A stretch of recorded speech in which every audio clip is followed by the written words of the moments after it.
How do you kind of feel about your team heading into the tournament? I feel, obviously have a lot of confidence.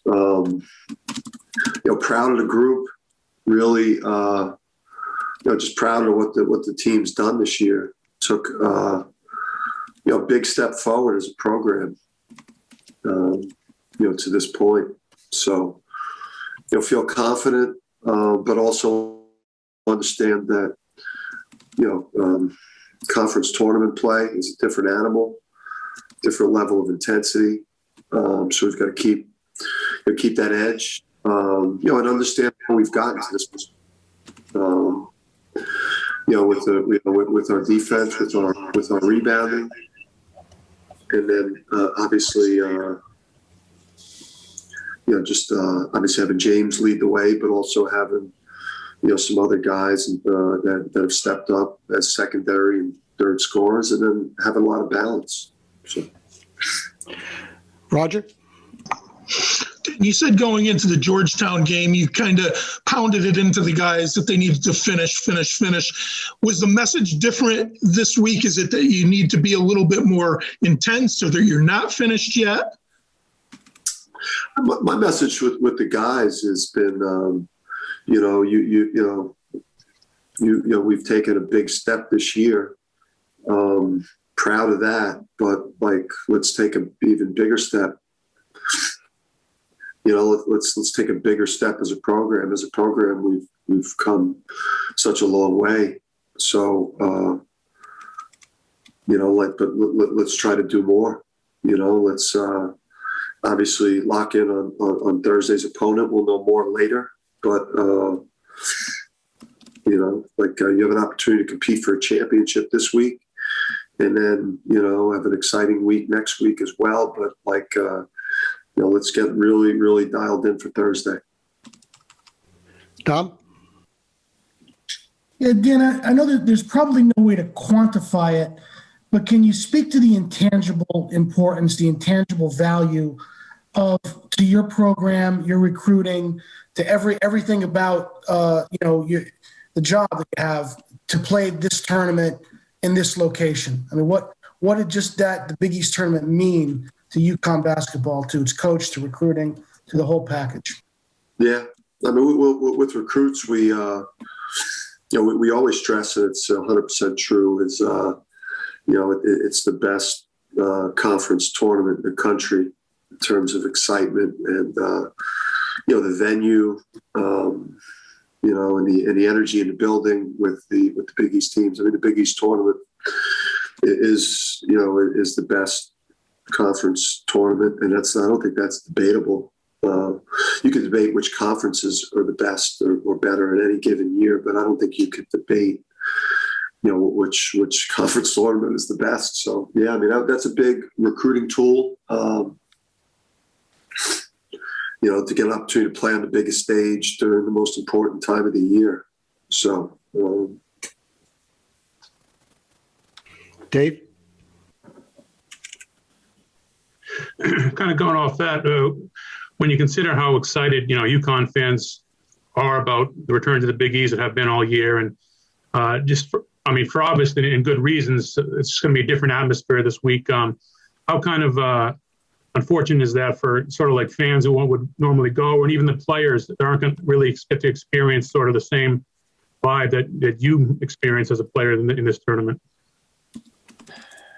Yeah, I mean, you try not to let your mind drift there, but I think you definitely during the course of the season have either after games or before games talked about what would this place have been like if there was no COVID and it was business as usual. And that hasn't been lost upon us.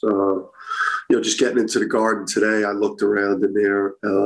And, while the players were stretching, I just thought about kind of imagine, what the crowd would have been like. And I saw an online clip of Kemba shot from a phone from court level that, was just a reminder of what it should be like and what it'll be like soon. It does suck for these guys though that won't get to hear that that Garden crowd in their career before they're done. But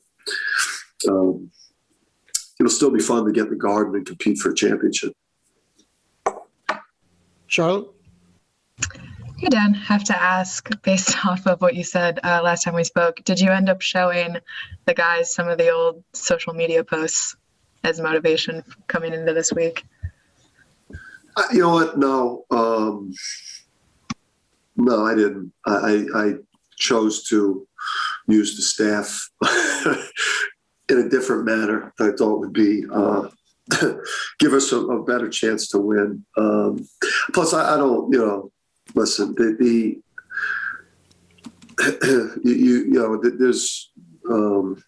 there's always very, very high expectations when you play or coach at UConn. It's a different situation for us, now because we have a lot more fans than we did 2 weeks ago in terms of, either people on TV, the talking heads on the different shows, or which is fine.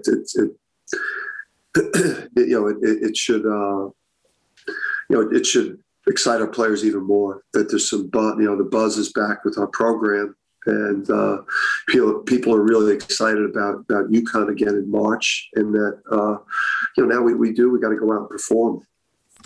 To quickly follow up on that, is that something you've noticed in the players themselves, like as the hype around just going into the tournament and going into March? Just obviously they've been intense about the team the whole season, but is it at a different level now? Yeah, I think you just forget, how big UConn is in terms of brand, in terms of fan base. Just because the last couple of years, it's been a drought in terms of NCAA tournament and actually going into a conference tournament and being one of the perceived favorites. It's been a while, so you forget just how big UConn is, and I think because we've had a really good year, it feels a lot different than it's felt. And obviously, right now, the fan base is buzzing, and our players, they feel that. They feel that support behind them. Joe, Zone? Dan, assuming it's impossible to replicate the intensity now as you step up into the tournament, are you concerned your guys may take a little time tomorrow to get their feet down, to get settled in, and maybe not quite get caught up in it right away? Yeah, Joe, my biggest fear really is we just don't, we don't have many guys that have played in the conference tournament, period. Book has never played in a conference tournament. Gaffney, Andre Jackson, Adama, played in a conference tournament game. They've never played in one. And then you have the other group of guys that the last time they played in one, we got beat by like 50.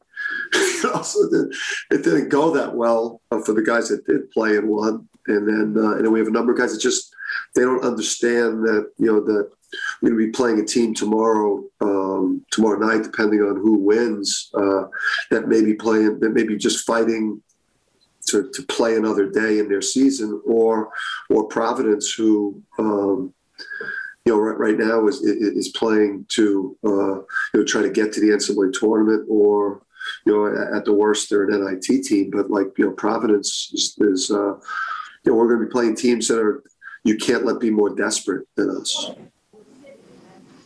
Gavin? Dan, how much can your depth kind of be an advantage especially with the potential playing 3 games in 3 days? Yeah, I mean, obviously the depth helps just on game night, because it gives the ability to break people down during the course of a 2-hour game, and then but more so as you get later into the into the tournament. Obviously that would help us Friday or Saturday, but we got a long way to go before we can really take advantage of that.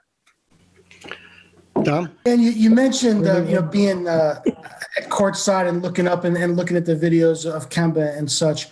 What was the banter like, maybe on the bus ride down, or when the players were walking in, and particularly from James, being a Brooklyn kid, do you sense, as confident as he is, even a different level of wonder or excitement from him at what's going to transpire tomorrow? Yeah, I mean, James, we were the first team in the Garden today, so they were literally, as we were walking in, the lights were dimmed, and then as we literally walked onto the court, the lights came on, and the energy level changed.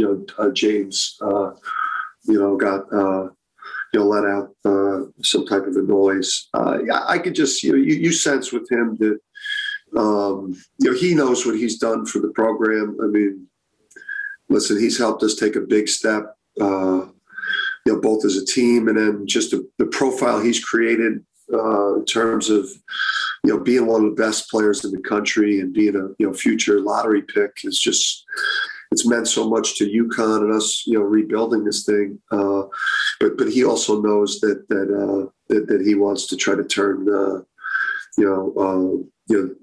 the end of the season into part of his legacy. Wayne, Norman? Dan, you've got that Jersey City T-shirt on, which brings the question up about the number of times you've been at the Garden. As far as special moments for you, you've played there, both in the Big East tournament. And memories about any special UConn games, like Ray Allen's shot. You mentioned Kemba, or maybe the 6 overtime game, or some of the NBA type games down there, the Reggie Miller and Spike Lee stuff going on. Just thoughts about the Garden and games down there. Yeah, I mean, just, you grow up as a kid, for me going over there and Bernard King was my favorite player growing up. My dad and my brother were Celtics fans, and I've always had to go against them with pro teams. So, I got a chance to see, and they were Celtic fans. So I obviously picked the Knicks and, Bernard King, and going over there and seeing him and seeing Michael Jordan play at the Garden, being at the Rockets, the Knicks finals, series. Yes, and obviously playing in there. There's just no greater thrill than playing in there, coaching in there, taking in a concert in there. Just being in the Garden, just such a special place, and just to be a part of it is amazing. Just growing up and be right across the river, Jersey City from the Garden. And any special memories about any UConn games you might have seen?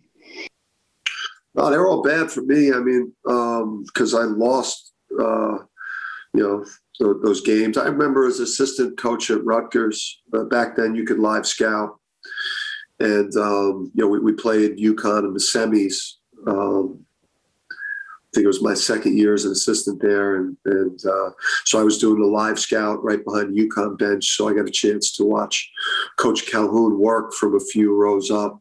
So, that was a thrill. And then obviously we played them in their next game, and they sent us home. They ended our joyride like they've done to a lot of schools. So probably it. Neil?